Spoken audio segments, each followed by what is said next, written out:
ওমর তরবারিটা খাপের ভিতর থেকে বের করিয়া তরবারির উল্টো পিঠ দিয়ে হযরত ওমর তার বোনকে পিটাইতে পিটাইতে মারতে মারতে রক্তাক্ত করে জমিনে ফালাইয়া দিছি।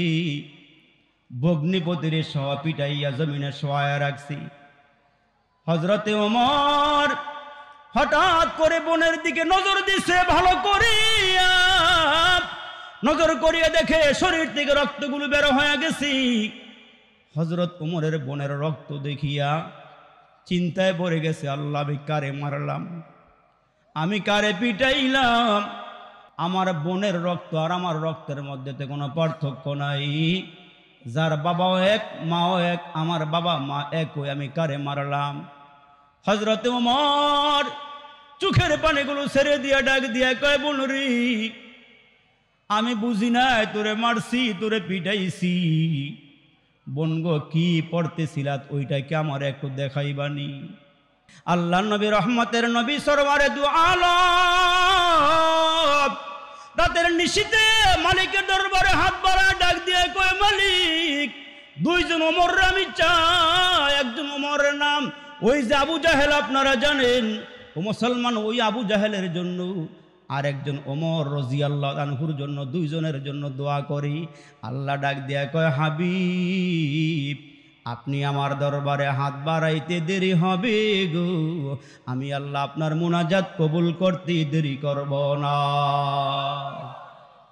নবীজির দোয়া আল্লাহর দরবারে কবুল হয়ে গেলে এদিক দিয়ে আবু জাহেল ঘোষণা দিয়া দিল, আব্দুল্লাহর ছেলে মুহাম্মদের কল্লা আনতে পারলি 100 লাল উটের মালিক তারে বানায় দেওয়া হবে। ওই সময় লাল উটের বড় দাম। এই ঘোষণা দেওয়ার পর এখন তারা সিদ্ধান্ত নিল কে পারবে মুহাম্মদের কল্লাটা আনতে। ওমর দ্বারায় ডাক দিয়া কয়, এই কাজ আমার দ্বারা সম্ভব। জোরে কোন নাউজুবিল্লাহ। মুহাম্মদের কল্লা আমি আনতে পারবো। জোরে বলেন, মুহাম্মদের মালিক কি? বড় করে কোন, মুহাম্মদের মালিক কি? হেফাজত করবেন কি? পাহারাদারি করবেন কি? দেখা রাখবেন কি? বিশ্বনবী 39 জন মুসলমান নিয়ে দারে আর কামের ভিতরে বসা দোয়া কইরা বসা রইছি। এ বাবাজিরা রে, দোয়া করিয়া যখন বসে আছে গো, এদিক দিয়ে আবু জাহেলের ঘোষণা পাইয়া 100 লাল ওটের খবর পাইয়া হযরতে ওমর নাঙ্গা তরবারি নিয়ে মুহাম্মদের কল্লা আনতে রওনা দিলি। আমার আল্লাহ ডাক দিয়ে কে, ওমর, নাঙ্গা তরবারি লইয়া আমার বন্ধুর কল্লা আনবা, তোমার কল্লা দিয়ে আসা লাগবি। বড় করে কন্যা সুবহানাল্লাহ। ওমর তরবারি নিয়ে রওনা হয়ে গেলে প্রতিমধ্যে একজন মুসলমান পাইয়া মুসলমান ডাক দিয়ে কে, ওমর, মেজাজ গরম, চক্ষু বড় হয়ে গেছে, কই যাও? কয়, মুহাম্মদ আমাদের দেবদেবীর বিরুদ্ধে কথা কয়, মুহাম্মদের কল্যাণ বার যাই। কয়, মুহাম্মদের কল্যাণ বার আগে নিজের ঘরে যাও। কয়, কেন? কয়, শুনছি, খবর পাইছি তোমার বোন ভগ্নিপতি কালমা পরে মুসলমান হয়ে গেছি। আগে নিজের ঘর সামলাও, তোমার বোন কালিমা পরে মুসলমান হয়ে গেছি। ওমর কয়, বলো কি? কুপির নিচে অন্ধকার, বলো কি? মুহাম্মদের বাড়িতে না যাইয়া রাস্তা ঘুরাইয়া বোনের ঘরের সামনে যখন গেছে গো, ইতিহাস তো আপনারা জানেন। বোনের ঘরের সামনে যাওয়ার পর ওমর দ্বারা শুনতেছেন ভিতরে কে জানে বোন রে কোরআন তেলাওয়াত করাইতেছেন। ঘরের ভিতরে কে জানি ওমরের বোন ভগ্নিপতির কোরআন শরীফ মুখস্থ করাইতেছেন, পড়াইতেছেন। ওমরের কানের ভিতরে আওয়াজ গেছি। আল্লাহ কয়, আওয়াজ যায় নাই রে ওমর, আমি আল্লাহ তোর কানে আওয়াজ ঢুকাইয়া দিছি। এই কোরআনটা যারা মনোযোগ দিয়ে শুনি, আমি আল্লাহ ভিতরে রহমত নাজিল করি, তার গুনাহ মাফ করে দেই, হেদায়েতের রশি আলো ভিতরে ঢুকাইয়া দেই। ওমর রে, দরওয়াজার মধ্যে গিয়া যখন আওয়াজ দিছে, ওমরের আওয়াজ বড় করা আওয়াজ। কোরআনার শেখ হযরতে খাব্বাব ওমরের বোন ভগ্নিপতির কোরআন পড়াইতেছেন। ওমরের আওয়াজটা পাইয়া টোকা দিয়েছে, টোকার মধ্যে খবর হয়ে গেছি ওমর আসছে। হযরতে খাব্বাব সহিবাটা লুকাইয়া দরওয়াজার চিপার মধ্যে গিয়া লুকাইছে। ওমর আর সে উপায় নাই, মেরে ফেলবি। বাবাজিরা রে, হজরতে ওমর ঘরের দরওয়াজায় আওয়াজ দিলে ওমর ডাক দিয়া কয়, ঘরের ভিতরে কে আসো, দরওয়াজা খোলো। হজরতে ওমরের বোন ফাতেমা ঘরের দরওয়াজা খুইলা দিছে গো। ওমর ভিতরে ডুইকা গিয়া কয়, কি কিসের জানি আওয়াজ পাইলাম, কি ঘরে হইতেছিল বলো? সুবহানাল্লাহ। ঘরের ভিতরে কিসের আওয়াজ পাইলাম বলো?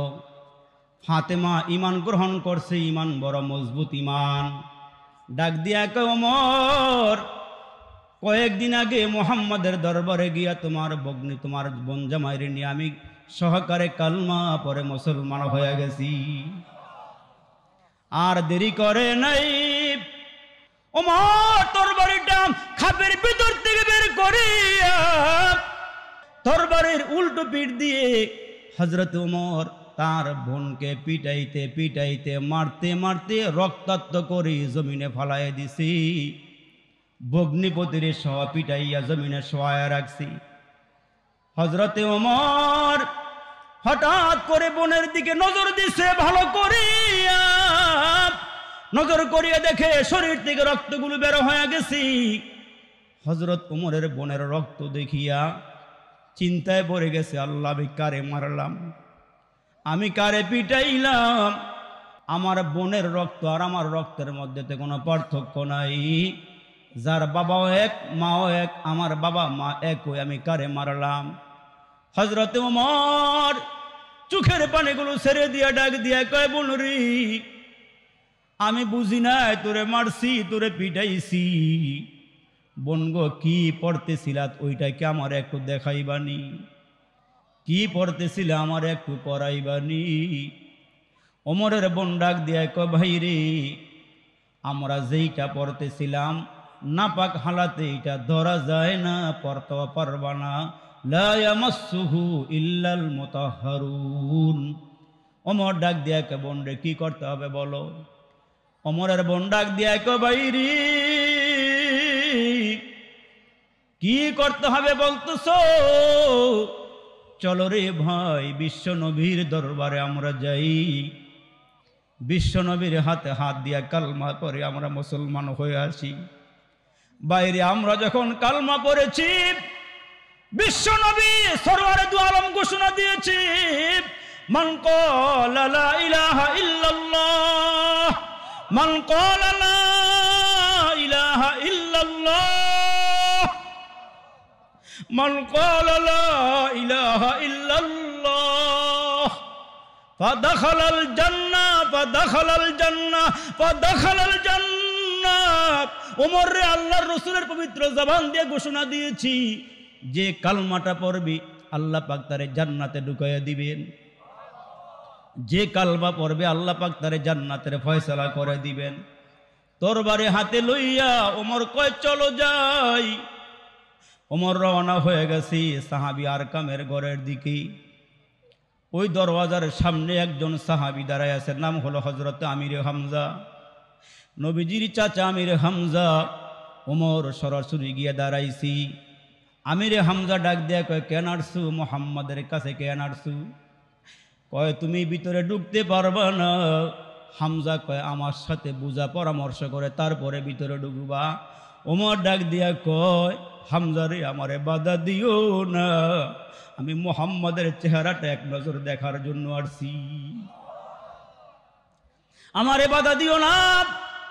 ওমর যখন ঘরের দরওয়াজায় গিয়ে আওয়াজ দিছে, রে বন্ধু, আওয়াজটা ভিতরের সাহাবীরা পাইছে। ডাক দিয়া কয়, নবীজি গো, লুকাইয়া লুকাইয়া আল্লাহর নাম নিছিলাম, ওগো নবীজি আজকে মনে আর শেষ রক্ষা হবে না। ওমর যেহেতু দরওয়াজায় এসে গেছি, ওমরের তরবারির থেকে কেউ বাঁচতে পারে নাই, আমরাও বাঁচতে পারবো না। আমার নবী ডাক দেয়া কয়, তোমরা ভিতরে যাও, ওমরের সাথে আমার বুঝা পরামর্শ হবে, তোমাদের ভয় পাওয়ার কোনো দরকার নাই। আমি এমন একজন নবী, আমি এমন একজন নবী, আমি এমন একজন নবী, ওমর কোনো দিক দিয়া শক্তিতে আমার সঙ্গে কুলাইয়া উঠবার পারবে না। এ নবীর উম্মতের দল বিশ্বনবী যখন দরওয়াজাটা খুইলা দিছে ভিতর থেকে দাঁড়ায়া ওমর আমার নবীজির দিকে তাকায় আছে। আমার নবী ঘরের ভিতর থেকে বের হইয়া ওমরের চাদরের কোনার ধরে একটা টান দিয়ে একে, ওমর রে, এখন কি কালমা পড়ার সময় হয় নাই? এরে ওমর, এখন কি জাহান্নামের আগুন থেকে বাঁচার সময় হয় নাই? এখন কি তোমার মুসলমান হওয়ার সময় হয় নাই? যেই মুহূর্তে রসুল আরবির বরকতি হাতরা ওমরের চাদরে লাগছে, ভিতরের ময়লাগুলো মনে হয় সাফ হয়ে যাইতেছি। ওমর ডাক দিয়া কয়, নবীজি,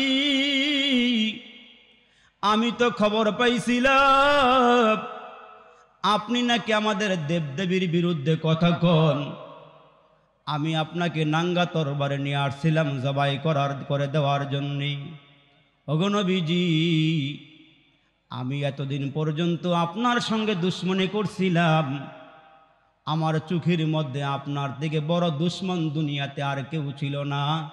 এখন কেন জানি গো নবীজি, আপনার দিকে যখন নজর দিলাম, আপনার মতো আপন দুনিয়াতে আমার আর কেউ নাই। আয়ে চশমায়ে রহমত মে আবি আংতা ওয়া উম্মি, आए चश्माए रहमत में अभी अंगता व उम्मी, दुनिया पे तेरा लुत्फ सदा आम रहेगा। और लैल में है जुल्फ़े मोहम्मद का तरन्नुम, व शम्स में रुखसारा ये अहमद का तरन्नुम। और फजर में है सुबह रिसालत की बशारत, और असर में है दौर नबूवत की बशारत। यासीन से मौला ने को भी उसको पुकारा, हामीम को भी वर को भी तोसीनो इशारा। अल्लाहु अकबर जोरे बोले। ওমর ডাক দিয়া কয়, আল্লাহ নবী, আপনি আমার প্রিয় হয়ে গেছেন, আমারে কালমা পড়াইয়া দেন, মুসলমান বানাইয়া দেন। হযরত ওমর নবীর হাতে হাত দিয়া কালমা পড়ে মুসলমান হয়ে গেলেন। আমার নবীজির কাছে ওমর ডাক দিয়া কয়, নবী গো, আমাদের দিন সত্য না মিথ্যা? আমি যেই কালমা পড়লাম এটা সত্য না মিথ্যা? রাসূল ডাক দিয়া কয়, ওমর, আমি যেই কালমার মিশন নিয়ে আসছি এটা 100% সত্য। ওই যদি সত্য হয়, কালিমার দাওয়াত আর গোপনে নয়, এখন খানায় কাবার সামনে প্রকাশ্যে দাওয়াত চলবি, খানায় কাবার সামনে প্রকাশ্যে আজান হবি। রাসূল ডাক দিয়ে ওমর, 40 জন তোমার সহকারে মুসলমান, মক্কার অলিতে গলিতে কাফের অভাব নাই, তুমি কি বলো? কয়, রাসূল ভয় পায়েন না, চিন্তার কোনো কারণ নাই, আমারে সামনে দেন আর বাকি সবাইরে আমার পিছনে পিছনে দেন। আমি আগে আগে যাব, খানায় কাবার সামনে গিয়ে আজান হবে, আওয়াজ হবে আল্লাহু আকবার, আল্লাহু আকবার, আল্লাহু আকবার, আল্লাহু আকবার। খানায় কাবার সামনে প্রকাশ্যে আজান হবে, আল্লাহর নামের আওয়াজ হবে, আল্লাহর নামের আওয়াজ আর গোপনে নয়, প্রকাশ্যে হবে। ওমর চলে গেলেন খানায় কাবার সামনে গিয়ে আওয়াজ দিয়ে বলে, মক্কার কাফেরেরা রে, কেউ যদি নিজের মাকে হারাই, মাকে মা সন্তান হারা করতে চাও, তাইলে তোমরা আমার সামনে আসো। আমি ওমর ঘোষণা দিয়ে দিলাম, কিছুক্ষণ আগে মুহাম্মাদের হাতে হাত দিয়ে কালমা পরে মুসলমান হয়ে গেছি। তো আল্লাহ ডাক দিয়ে কয়, হাবিব, আপনার 1 নম্বর কাজ, মুসলমানের 1 নম্বর কাজ, আলেম উলামার 1 নম্বর কাজ, হক্কানি পীর বুজুর্গের 1 নম্বর কাজ। আল্লাহ পাক ডাক দিয়ে কয়, নবীজি, প্রত্যেকটা মুসলমানের 1 নম্বর কাজ তালিল কুরআন। মুসলমানের প্রত্যেকটা মুসলমানের কাজ হইল আল্লাহর কোরআন তেলাওয়াত করা। কি করা? বড় করে কোন? মুসলমানের 1 নম্বর কাজ হইল কোরআন তেলাওয়াত করা। আল্লাহ ডাক দিয়ে কয়, লাকাদ মান্নাল্লাহু আলাল মুমিনিনা ইয বাসা ফীহিম রাসূলাম মিনহুম ইয়াতলু আলাইহিম আয়াতিহি। 1 নম্বর কাজ হইল কোরআন তেলাওয়াত করা।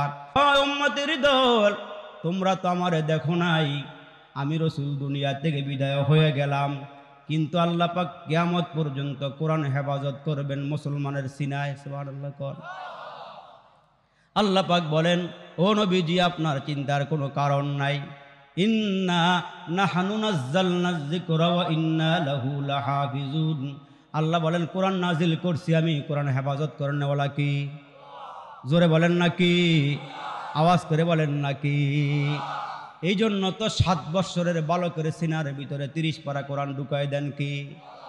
90 বৎসরের মুরব্বীর সিনার ভিতরে কোরআন জমা করে দেন কি? আল্লাহ পাক ডাক দিয়ে কয় কোরআনের আয়াতে আয়াতে হরফে হরফে আমি আল্লাহ ফেরেশতা নিযুক্ত করে রেখে দিয়েছি। এই কোরআন কেউ ধ্বংস করতে পারবে না, কিয়ামত পর্যন্ত কোরআন জমিনে থাকবে, চলবে।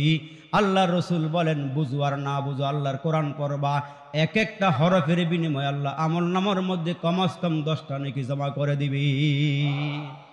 বুঝেন আর না বুঝেন, কোরআন যদি পড়েন, হাঁটতেছেন, শরীর পবিত্র আছে, কোরআন তেলাওয়াত করতেছেন, এক একটা হরফে হরফে রসুল বলেন তার আমল নামার ভিতরে 10টা নেকি আল্লাহ পাক জমা করে দিবেন। এখন এই কোরআনের ঘর মাদ্রাসা এখানে হওয়াতে আপনারা খুশি না বেজার? সবাই মনে খুশি হন নাই? মাদ্রাসা হওয়াতে আপনারা খুশি না বেজার? আমি পরপর 2 বছরে আসছিলাম, বিগত কয়েক বছর মনে হয় আসা হয় না, দেখা হয় না। তাই কিছুক্ষণ পরে ইনশাল্লাহ আপনাদের একজন দামি মেহমান আসতেছেন, বাংলাদেশের একজন প্রখ্যাত আলেমে দিন মুফতি জাফর সাহেব হুজুর আসবেন। আসার আগে কয়েকটা কথা আপনাদের সামনে রাখছি যে এই মাদ্রাসাটা এখানে হয়েছে এলাকার জন্য উপকার না অপকার? বলেন জোরে, উপকার না অপকার? মাদ্রাসা থাকলে লাভ কি? আল্লাহ রসুল বলেন এলাকার মানুষ যখন গুনাহ করে এইখানের কোরআন তেলাওয়াতের কারণে আল্লাহ পাক এলাকার সবাইকে আল্লাহ পাক মাফ করে দেন, আযাব গজবকে আল্লাহ পাক এলাকার থেকে দূর করে দেন। এই জন্যই তো মুসলমান প্রত্যেকটা মহল্লায় মহল্লায় এলাকায় এলাকায় মাদ্রাসা দরকার, আছে না নাই? বলেন না, আছে না নাই? এই মাদ্রাসা চালাইতে গেলে অনেক কষ্ট করা লাগে এবং আপনাদের সহযোগিতা লাগে। তা হুজুরে আসার পথে আমারে বলে যে হুজুর প্রত্যেক মাসে ছাত্রদের জন্য 10 বস্তা করে চাউল লাগে, তাইলে বছরে কত বস্তা লাগে? আল্লাহ নবী রহমতের নবী সরওয়ারে দু আলম রাতের নিশীতে মালিকের দরবারে হাত বাড়া ডাক দিয়ে কয় মালিক 2 জন ওমর আমি চাই। একজন ওমরের নাম ওই যে আবু জাহেল, আপনারা জানেন ও মুসলমান, ওই আবু জাহেলের জন্য আর একজন ওমর রাদিয়াল্লাহু আনহুর জন্য, 2 জনের জন্য দোয়া করি। আল্লাহ ডাক দিয়া কয় হাবিব আপনি আমার দরবারে হাত বাড়াইতে দেরি হবে গো, আমি আল্লাহ আপনার মুনাজাত কবুল করতে দেরি করব না। নবীজির দোয়া আল্লাহর দরবারে কবুল হয়ে গেলে এদিক দিয়ে আবু জাহেল ঘোষণা দিয়া দিল আব্দুল্লাহর ছেলে মুহাম্মদের কল্লা আনতে পারলি 100 লাল উটের মালিক তারে বানায় দেওয়া হবে। ওই সময় লাল উটের বড় দাম। এই ঘোষণা দেওয়ার পর এখন তারা সিদ্ধান্ত নিল কে পারবে মুহাম্মদের কল্লাটা আনতে। ওমর দ্বারায় ডাক দিয়ে কয় এই কাজ আমার দ্বারা সম্ভব। জোরে কোন নাউজুবিল্লাহ। মুহাম্মদের কল্লা আমি আনতে পারবো। জোরে বলেন মুহাম্মদের মালিক কি? বড় করে কোন মুহাম্মদের মালিক কি? হেফাজত করবেন কি? পাহারাদারি করবেন কি? দেখা রাখবেন কি? বিশ্বনবী 39 জন মুসলমান নিয়ে দারে আর কামের ভিতরে বসা দোয়া কইরা বসা রইছি। এ বাবাজিরা রে, দোয়া করিয়া যখন বসে আছে গো, এদিক দিয়ে আবু জাহেলের ঘোষণা পাইয়া 100 লাল ওটের খবর পাইয়া হজরতে ওমর নাঙ্গা তরবারি নিয়ে মুহাম্মদের কল্লা আনতে রওনা দিলি। আমার আল্লাহ ডাক দিয়ে কে ওমর নাঙ্গা তরবারি লইয়া আমার বন্ধুর কল্যাণ বা তোমার কল্লা দিয়ে আসা লাগবি। বড় করে কন্যা সুবহানাল্লাহ। ওমর তরবারি নিয়ে রওনা হয়ে গেলে প্রতিমধ্যে একজন মুসলমান পাইয়া মুসলমান ডাক দিয়ে কে ওমর মেজাজ গরম, চক্ষু বড় হয়ে গেছে, কই যাও? কয় মুহাম্মদ আমাদের দেবদেবীর বিরুদ্ধে কথা কয়, মুহাম্মদের কল্যাণ বার যাই। কয় মুহাম্মদের কল্যাণ বার আগে নিজের ঘরে যাও। কয় কেন? কয় শুনছি, খবর পাইছি তোমার বোন ভগ্নিপতি কালমা পরে মুসলমান হয়ে গেছি। আগে নিজের ঘর সামলাও, তোমার বোন কালিমা পরে মুসলমান হয়ে গেছি। ওমর কয় বলো কি? কুপির নিচে অন্ধকার, বলো কি? মুহাম্মদের বাড়িতে না যাইয়া রাস্তা ঘুরাইয়া বোনের ঘরের সামনে যখন গেছে গো, ইতিহাস তো আপনারা জানেন, বোনের ঘরের সামনে যাওয়ার পর ওমর দ্বারা শুনতেছেন, ভিতরে কে জানি বোনরে কোরআন তেলাওয়াত করাইতেছেন। ঘরের ভিতরে কে জানি ওমরের বোন বগ্নিবতের কোরআন শরীফ মুখস্থ করাইতেছেন, পড়াইতেছেন।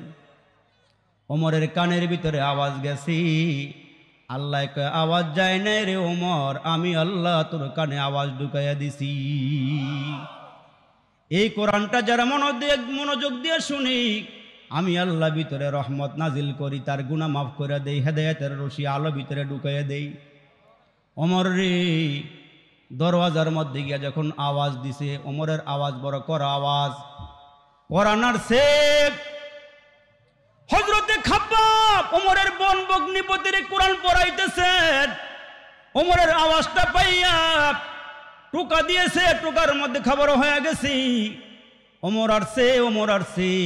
হযরতে খাব্বাব সহিবাটা লুকাইয়া দরওয়াজার চিপার মধ্যে গিয়া লুকাইছে। ওমর আসছে, উপায় নাই, মেরে ফেলবি।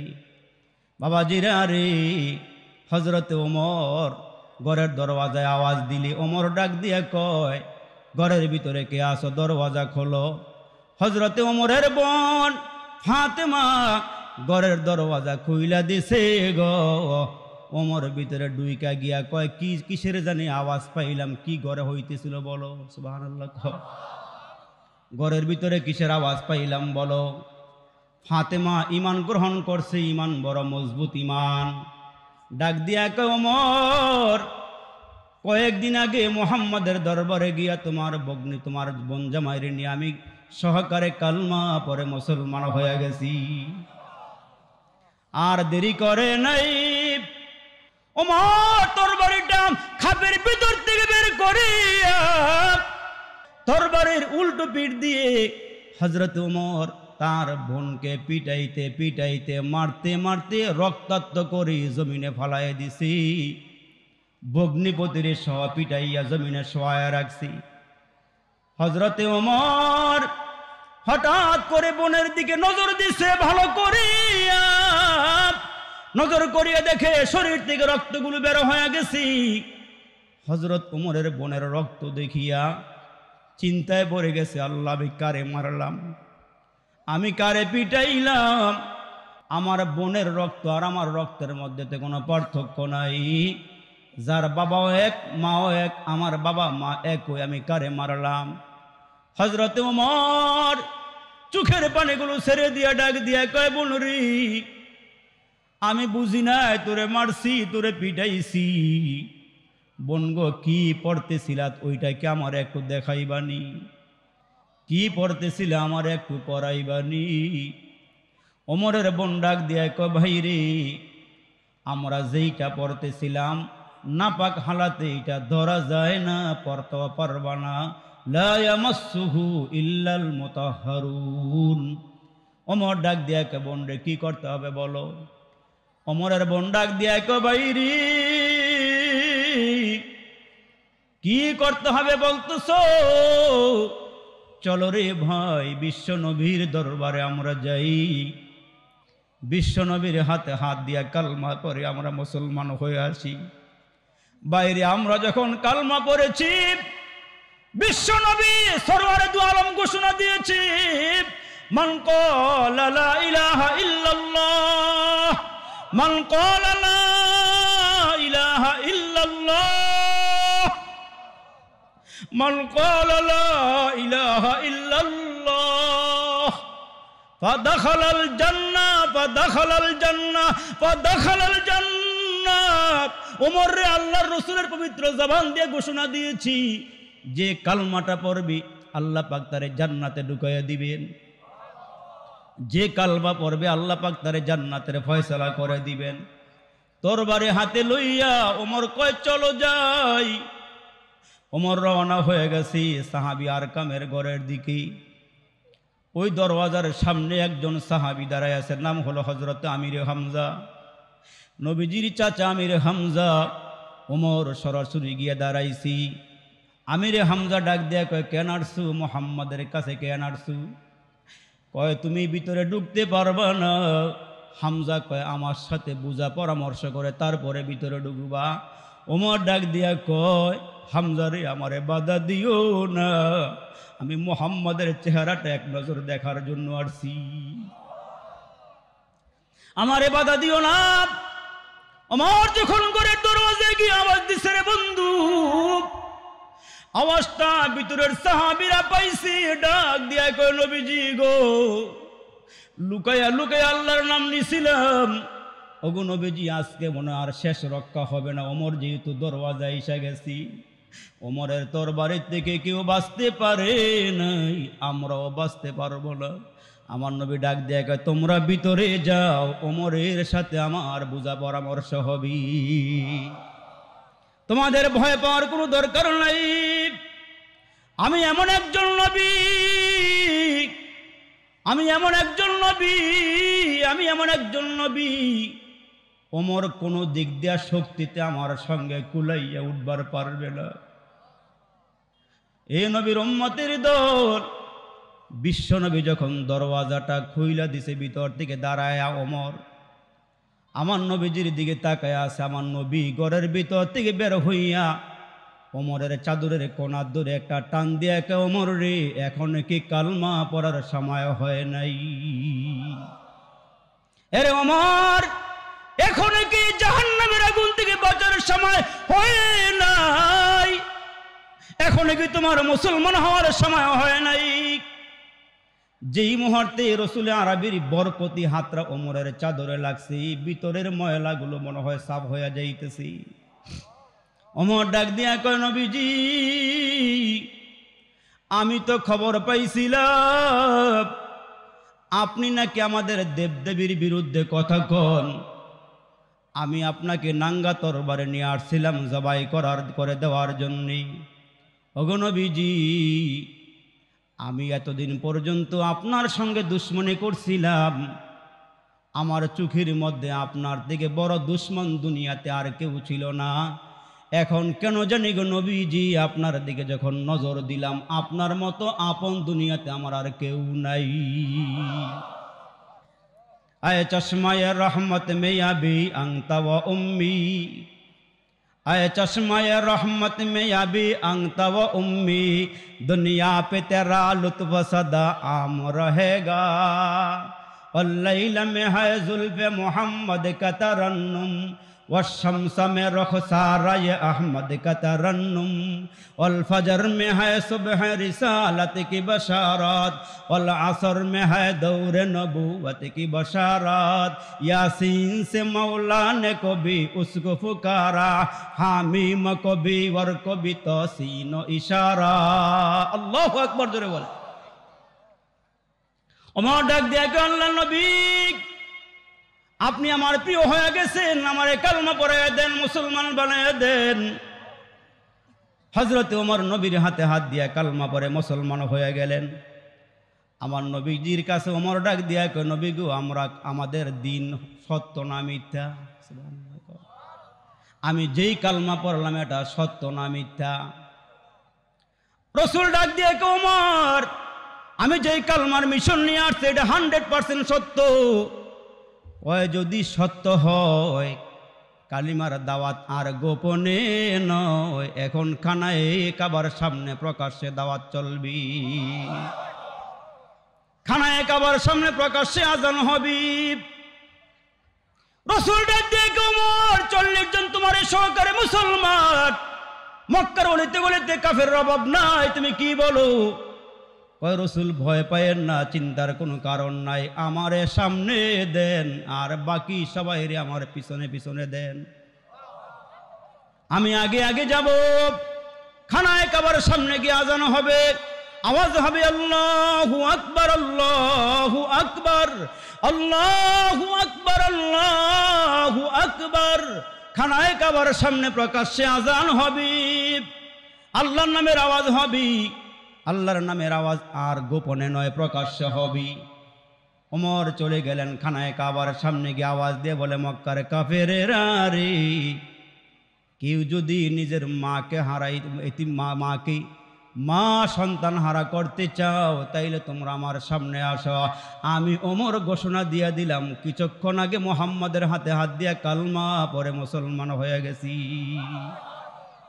তো আল্লাহ ডাক দিয়ে কয়, হাবিব আপনার 1 নম্বর কাজ, মুসলমানের 1 নম্বর কাজ, আলেম উলামার 1 নম্বর কাজ, হক্কানি পীর বুজুর্গের 1 নম্বর কাজ। আল্লাহ পাক ডাক দিয়ে কয়, নবীজি প্রত্যেকটা মুসলমানের 1 নম্বর কাজ তালিলে কুরআন। মুসলমানের প্রত্যেকটা মুসলমানের কাজ হইল আল্লাহর কোরআন তেলাওয়াত করা। কি করা? বড় করে কোন? মুসলমানের 1 নম্বর কাজ হইল কোরআন তেলাওয়াত করা। আল্লাহ ডাক দিয়ে কয়, লাকাদ মান্নাল্লাহু আলাল মুমিনিনা ইয বাসা ফীহিম রাসূলাম মিনহুম ইয়াতলু আলাইহিম আয়াতিহি। 1 নম্বর কাজ হইল কোরআন তেলাওয়াত করা।